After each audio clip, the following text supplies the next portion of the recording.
Data protection and privacy teams are under more pressure than ever with new laws, AI oversight, data breaches, and the constant expectation to do more with fewer resources. That's why TrustArc built a modern privacy and data protection management platform powered by Arc Intelligence. It unifies your tools, automates the work that slows you down, and surfaces what matters most right when you need it. From guided quick actions to our intelligent assistant, Ask Arc, you get credible, contextual answers backed by expert research, not generic AI guesses. Finally, privacy that works the way privacy pros work. Learn how TrustArc helps teams move faster with confidence at trustarc.com/serious-privacy. That's trustarc.com/serious-privacy.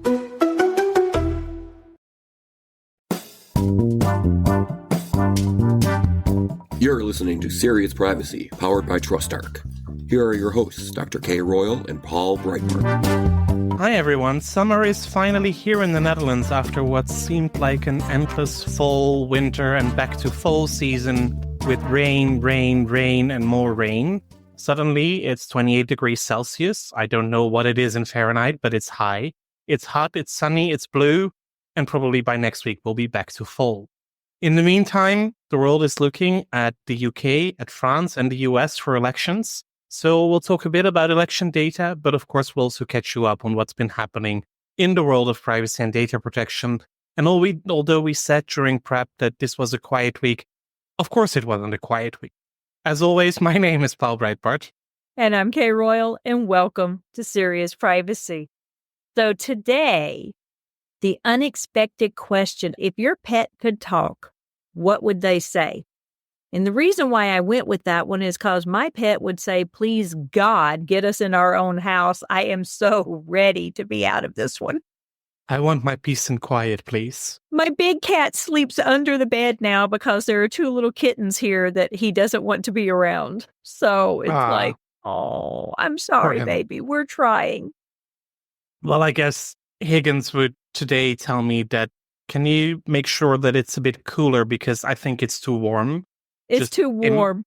Just imagine a brown Labrador with a thick skin and then these very warm temperatures that he is not used to. And otherwise, he probably would say, please feed me because he's a brown lab. Please, yeah, exactly. Please feed me. Okay, so we've had a few things happen in the past week. One of the things that Paul and I have debated talking is, do we talk about the revisions to the American Privacy Rights Act? So it's not an act yet. Well, apparently it's still alive because they revised it. Yeah, exactly. So it's not a bill. It's not a law. It's proposed. And there are some amendments made to it. And y'all have heard our opinion on whether we actually think it's going to get passed or not this year, which don't listen to me for anything in an election year. Apparently it could get passed. And what's the deadline? What does the potential time schedule look like? Do you have any idea? Because, I mean, U.S. parliaments somehow only are part-time parliaments. Maybe at the federal level they have a bit more, but at some point they will go into summer recess and then will they come back before the elections or will they immediately go into election recess? They'll probably immediately go into election week. This is crazy. I've never seen an election year like this. And it's an election in several countries. So Paul and I will talk about that before, but Paul and I will talk about that in a little bit as well. We have a little bit of updates on that. But let's talk about the APRA, APRA. I don't know what we're going to call it. If it ever gets passed, we're going to call it a miracle. But the first draft was released in April. If you need any insight on what the first draft was, you can go read the one in April. The biggest criticisms that APRA had were the same things the criticism have always been. It's the preemption, it's the private right of action. It actually wasn't a horrible bill. It actually had some meat to it, which I was afraid that anything that succeeded would not have any meat to it. This actually did. I was pleased to see that. But of course, now it's been revised. And so what do you think about some of the revisions? What are some of the ones that stand out to you? So for me, what mainly stands out is that they are going even more strongly after online advertising. Yeah. Which seems to be following the trend that we've also seen here in Europe, not so much in terms of legislation, of course, but mainly on enforcement. There are expanded obligations introduced for data brokers. There are new definitions for contextual advertising, first-party advertising, and also redefined definitions for targeted advertising. So that seems to be a big part of this update. The other one mainly relates to algorithms and automated decision making. Right. So there are some changes to the impact assessments that need to be done when you deal with algorithms.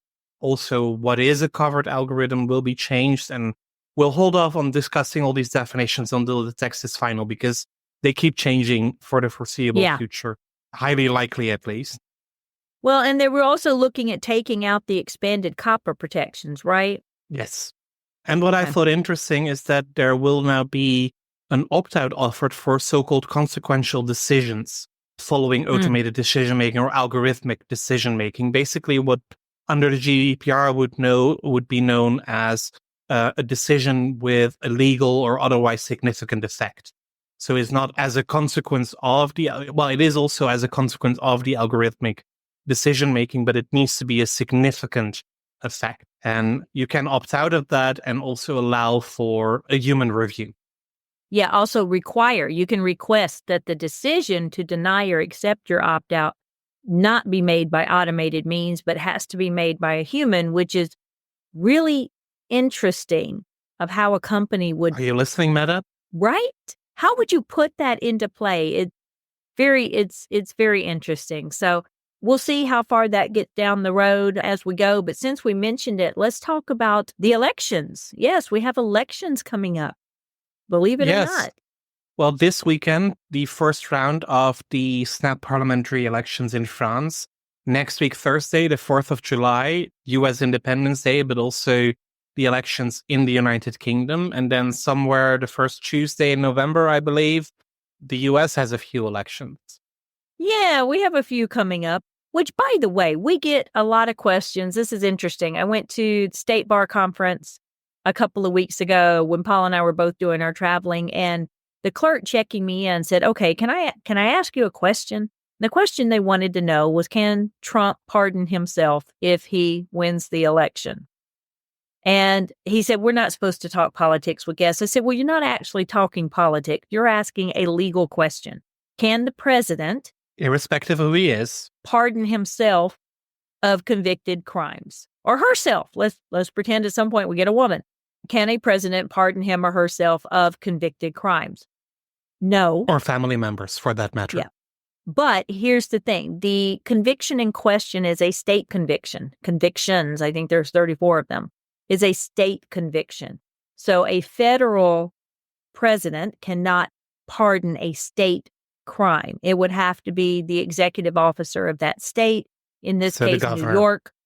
The governor, who is Democrat, not likely to pardon. But does that mean if the next governor is Republican that they could? Yeah. So, but the president can only pardon federal crimes, and only governors can pardon state convictions. So there's your little update there, a question that I think has been on the top of a lot of people's mind. Well, if he's elected, he'll just pardon himself. No, it doesn't work that way. And there is a lot of interesting conversation going around in America about, can we have a president that is convicted of a felony? Not forbidden. There are some other crimes mentioned in the Constitution, but apparently the constitutional experts say it does not address being convicted of a state felony. So, okay, there you go. Somehow the founding fathers didn't look at this scenario when they wrote the Constitution in 1776. Yeah, and you would have thought that considering that they addressed it in other areas, that maybe they thought good behavior, or whatever the terminology in the Constitution. Constitutional experts, don't hold me on this. But whatever that terminology is in the Constitution for the good behavior or not other behavioral things, didn't contemplate felonies of this sort. So there you go. There's how American politics are sitting right now. Other things that we have had happen in the news lately. Well, no, let's talk a bit more. Let's talk a bit more about the elections, because both the CNIL for France and also the ICO for the UK have given out very specific guidance to the political party on the use of personal data as part of the election. If we look at the CNIL, they made their announcement because, of course, the elections in France were announced on the eve of, the night after the European election results were announced. So they immediately put out their guidance, but also gave a summary report of what happened during the European elections. And they have registered 167 notifications and 2 complaints during the European election campaign. And they have also sent out 4 formal notices to political parties to remind them of their legal obligation. And they are also inspecting or investigating the campaign of one particular candidate, probably for misuse of personal data. They talk a lot about the use of artificial intelligence, that artificial intelligence is used during the election campaign. It should be recognizable as such, and it should be honest. Now, we have that in the U.S. as well. Yeah, so that there is no misinformation to the voters. Yeah. Which is, of course, also very, very important. And they have also put out specific guidance for the voters on the various rights and what they should know. So in any case, And are the voters paying attention? I don't know, because I'm not currently in France, but they make clear, for example, that if there is any communication from a candidate, it should be clear who that candidate is, who is responsible for that communication. And also that here, if candidates have collected their information, that they should also provide data subject rights, such as the right of access and understanding of where the data is coming from and whatsoever. And what you're doing with it and who you're sharing it with and all of that good stuff. The same data rights apply. And this is special categories of data because these are political associated data. Exactly. And similar information is provided in the UK by the ICO. So they also say to the voters, you should expect clear privacy information if a political party is using your personal data, which should be easy to understand. And political parties are entitled to receive a copy of the full electoral register. That is something that exists in the UK. Like in the US, you register to vote, you register if you want to certain affiliation, and all of that information can be used by parties. Parties must be transparent if they are using profiling techniques, also social media advertising, explaining how information from a petition or a survey will be used, especially if candidates go canvassing and also collect information at the door on your positions. All of that information should be documented and made transparent. And also for the UK specifically, there is an obligation now to use a voter ID, a photo ID before you are allowed to vote. That has been something that has been the case in many European countries for many years, so that you prove your identity when you go to the polling station. But in the UK, that is still something fairly new. In Northern Ireland, that has been the case for many years, but this is the first general election where voters across the UK will need to show a formal photo ID. So that will probably lead to a lot of discussions next week for people who have forgotten. In the Netherlands, by the way, one of the party leaders forgot their ID when they came to vote, so they were sent back home before they could vote. Well, I mean, is it not natural to think that you would have to prove you are who you say you are to go vote? I mean, if you mail in an absentee, which I don't know how big the absentee ballots are over in Europe, but here, if you mail in an absentee ballot, you have to sign the outside across the signature line, and they supposedly compare your signature to the signature on file for your identification. So someone could fake that, but when you go to vote in person, yes, you have to show you are who you are in order to vote. Yeah, but I think the novelty here is a photo ID. So you could show any kind of identification, and now it needs to be with a photograph on it. So a national identity card, a driver's license. I think when I was younger, that might have been the case. Yeah. Yeah. That you had to show something that shows who are you. You could bring your utility bill or something to prove you're a resident, but it doesn't prove your identification. Exactly. But that also means this very specific guidance that was put out by both the CNIL and the ICO, that political parties and candidates have explicitly been put on notice, because this was not just a statement on the website. There are also accompanying letters to the parties and to the candidates, meaning that we will likely also see some enforcement. As mentioned, for the European election, the CNIL already announced that they have started several investigations, and we may see more of that. Which is, of course, interesting because, as you rightfully said, this is sensitive personal data. Yeah. And I'm actually curious how that would work in the US under the various state laws. Is voter registration data, would that be covered, or is it only companies, private entities, and not so much political parties? Well, I mean, that is interesting because some states exclude or exempt government entities and nonprofit entities from the state laws. Now, Colorado's an example. They don't exempt nonprofit. Most of them do. Most of the political organizations would consider themselves nonprofit. They would be under some sort of nonprofit structure. So they would most likely be exempt from most of the state laws. Colorado's the only one I can bring to mind that does not exempt nonprofit because, here's the thing. Would they exempt, and this was the Colorado AG when he was talking, would we take that in considerations for small nonprofit organizations that are state-based that, they rescue dogs? Yes, they would be exempt. Would we exempt United Way? Probably not. We would expect them to have the resources to adhere to the law. But California's is phrased interestingly, and I think a lot of people have forgotten. They don't exempt nonprofit across the board. They exempt nonprofit that does not offer a business or commercial advantage or purpose to its members. And one of the examples is such as the Bar Association. Is that established for commercial benefit for its members?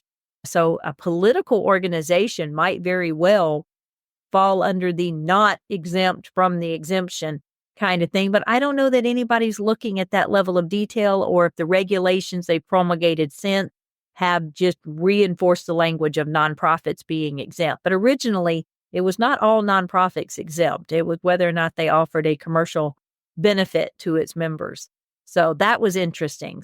But there are some that do adopt basically the same language as the special categories of data, the political and the philosophical beliefs and leaning. They do roll that into the definition of sensitive data. So how that's going to impact elections in those states, I haven't heard anything about that yet. So that might be something I need to go do a little digging on. Yeah, and there is only one real enforcement authority apart from the attorneys general at state level, and that is the California Privacy Protection Agency, which, by the way, signed an MOU, a Memorandum of Understanding, earlier this week with the French Data Protection Authority to help each other with investigations and to reinforce their understanding of novel technologies. Isn't it interesting? It is. It is the first Memorandum of Understanding, apparently, that Ashkan Soltani has signed on behalf of the CPPA with a foreign regulator. I think California is preparing for its succession from the Union. Well, that might be their only hope when it comes to data protection, because right now I don't know how during an investigation the French Data Protection Authority would be able to share personal data with the CPPA, given it is highly unlikely that the CPPA is signing up to the EU-US data privacy framework. And I don't believe that standard contractual clauses are part of the Memorandum of Understanding. So what legal basis would there be to share information during an investigation outside of the European Union? Yeah, outside of larger political frameworks. Could that maybe be a risk-based approach that suddenly the CNIL is embracing? I don't know. Very interesting. Very interesting. Inquiring minds want to know more about this one. The whole circumstances surrounding that one. For all we know, it happened over a glass of whiskey at IAPP. Who knows, right? It's very possible. I know that the memorandum was signed in Paris. So in any case, Soltani was in Paris for that. It could have come up indeed during the IAPP in DC or other conversations.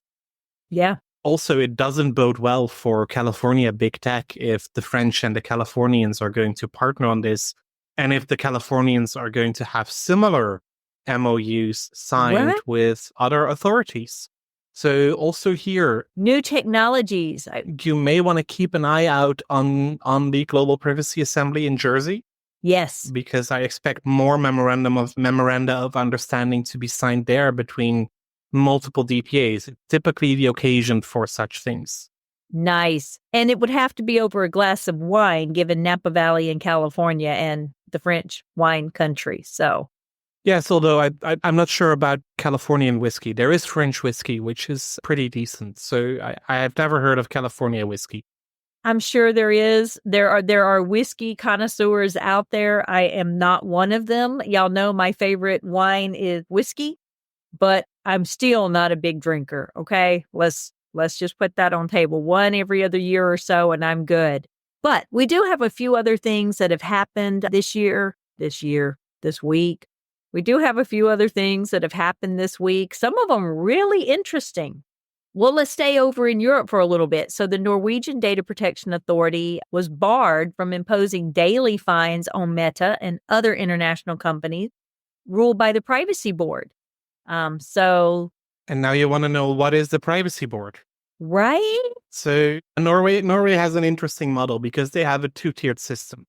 So they have the Data Protection Authority that does the actual investigation and also proposes the sanction. But then there is the Privacy Board that also serves as sort of an appeals committee, which is an independent authority as well. Nice. With different people in it. And Meta appealed the daily sanction. So basically, this is compliance order under financial penalty. And for every day that Meta would not comply with the compliance order to stop behavioral advertising, they would forfeit a penalty, and that would grow day by day by day. When we talked, when they first put that in place, how that was an unusual tactic to take, it was more like an American tactic. Or Dutch. That we would impose a penalty per day, and that it was unusual. So apparently it is so unusual, they're not going to be allowed to do it. Although the ban is still in effect, they've essentially been handicapped from enforcing their ban because there's no additional penalty for the length of time they go from it. Yeah, the basic decision stands. So the ban on behavior-based marketing, behavior-based advertising on Facebook and Instagram remains in place. But also the chair of the Norwegian DPA, Line Cole, has said this surprises her. And although the Norwegian law says that daily fines can be imposed when businesses breach data protection laws or the GDPR, the board has now decided that exceptions must be made to this when it comes to international companies. How that exactly works, I'm not completely sure. And apparently also the Norwegian DPA is not completely sure, because they claim this takes away from us an important instrument in dealing with large international companies. And this means also that we can impose daily fines on Norwegian business, but not on international players. And that is an unfortunate discrimination. So they are calling on the legislator to actually help to clarify this issue. Well, that will be an interesting one to watch. There's no doubt about that. Let's see what else we have over. We talked about your European Data Protection Board elections, which were good.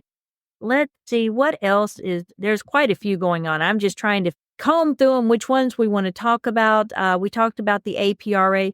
Let's talk about this one here. So the New York, because we talked about New York earlier. So there is now a New York Child Data Protection Act. It's called Groundbreaking Legislation Protects Kids Online. Safe for Kids Act prohibits collecting personal data from minors without consent. It makes New York a leader. As you may know, Vermont actually vetoed a kids code online.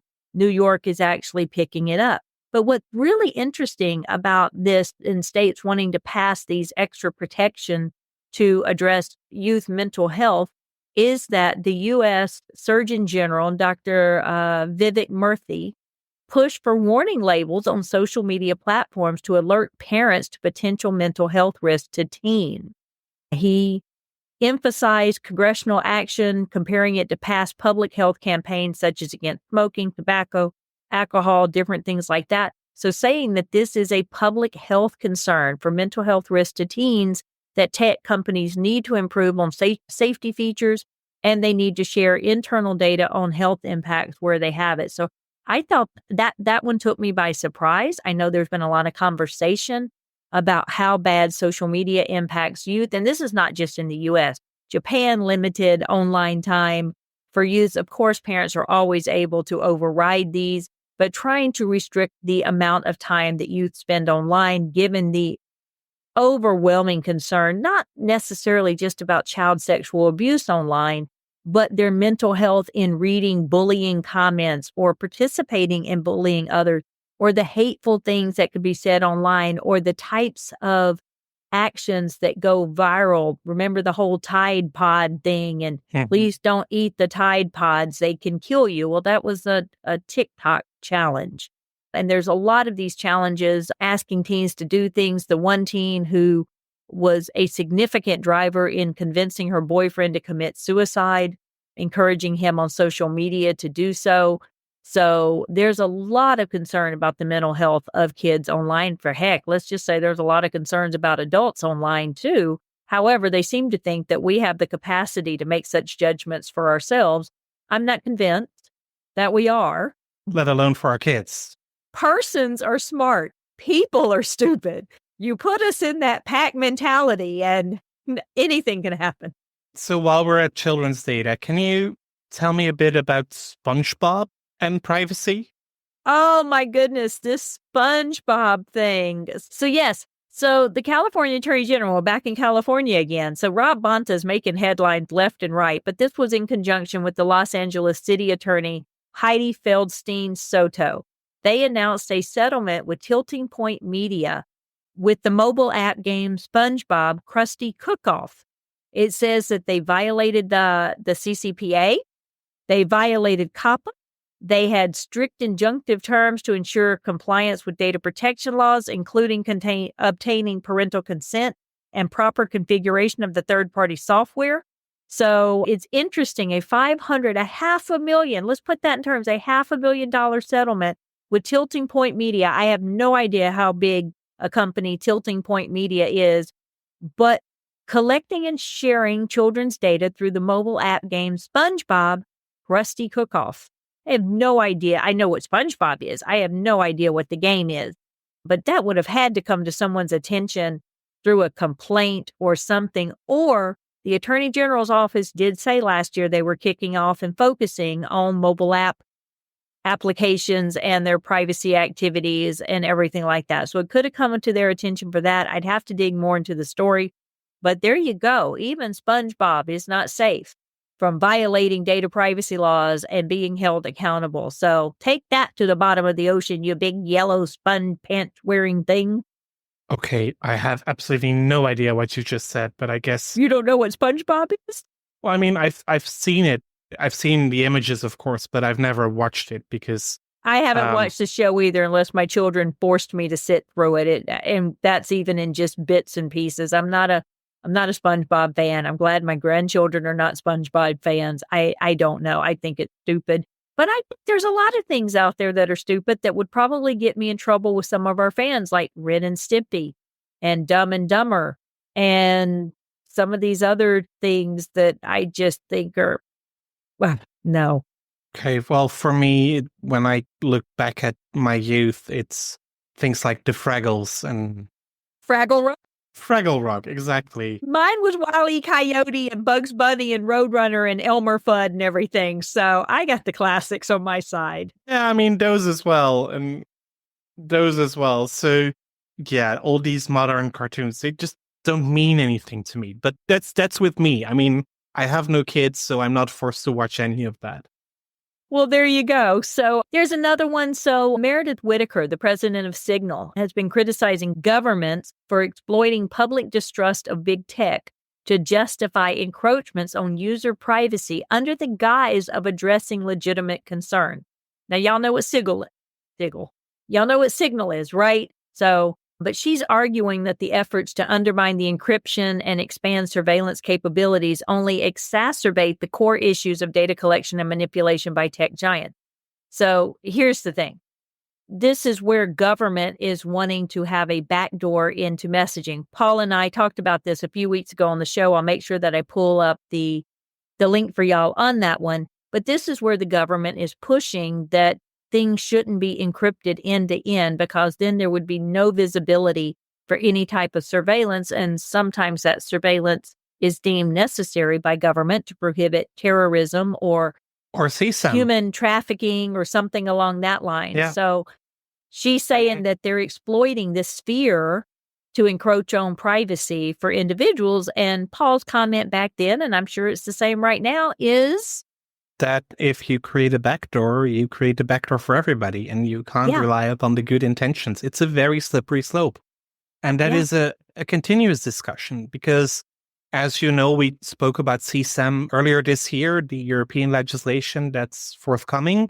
It is still forthcoming. The European member states were supposed to vote on it last week and to approve the legislation, but it was pulled from the agenda at the 11th hour because apparently there was no majority to support the legislation.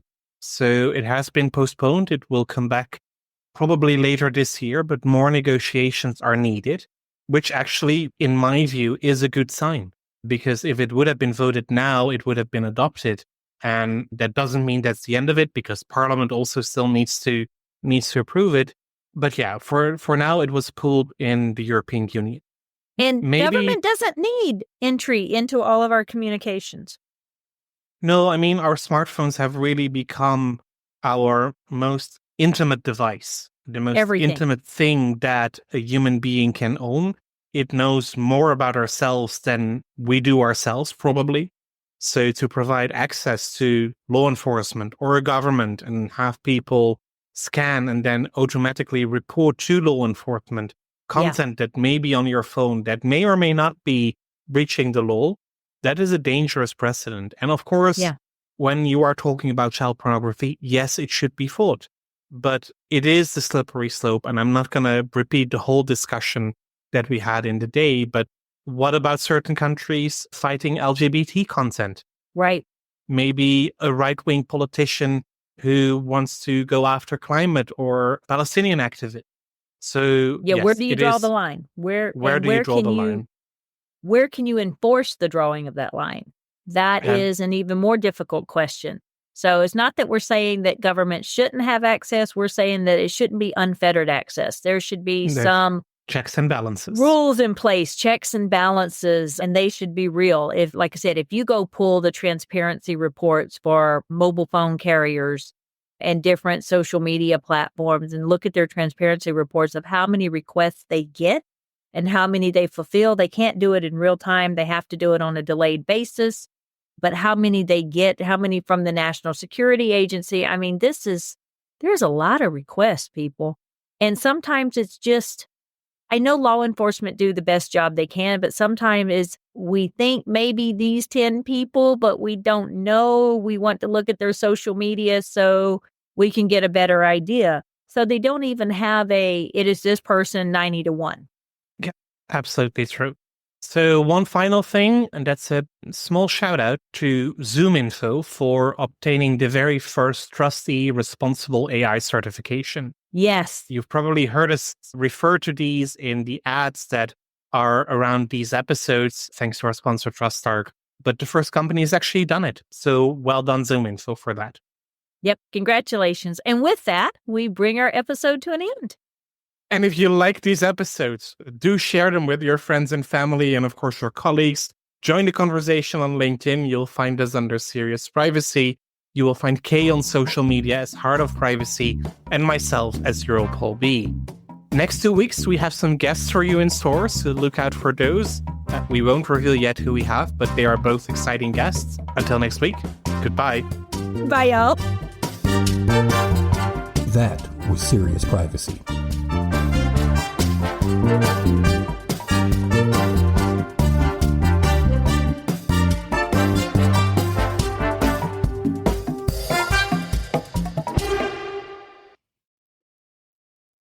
If you're a data protection or privacy professional, you already know the pressure.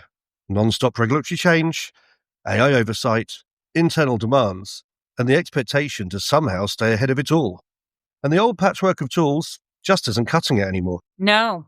That's why TrustArc created a modern privacy management platform powered by Arc Intelligence. The TrustArc platform brings your workflows, evidence, research, tasks, and applications all together in one unified and intelligent workspace so you don't waste time digging, clicking, or context switching. With Ask Arc, your privacy assistant, you can ask plain language questions about laws, jurisdictions, or even your own program data and get credible, cited answers based on NIMBY research and more than 1,000 global laws. It's explainable, transparent, and purpose-built for data protection and privacy. So if you need to add a vendor, create a cookie banner, or start an assessment, quick actions take formally complex tasks, turn them into bite-sized guided workflows to save you time. It's a platform that thinks like you, works like you, and helps you move faster with confidence, whether you're a seasoned DPO or you're just getting started. See how modern privacy gets done. Explore Arc at trustarc.com/serious-privacy. That's trustarc.com/serious-privacy.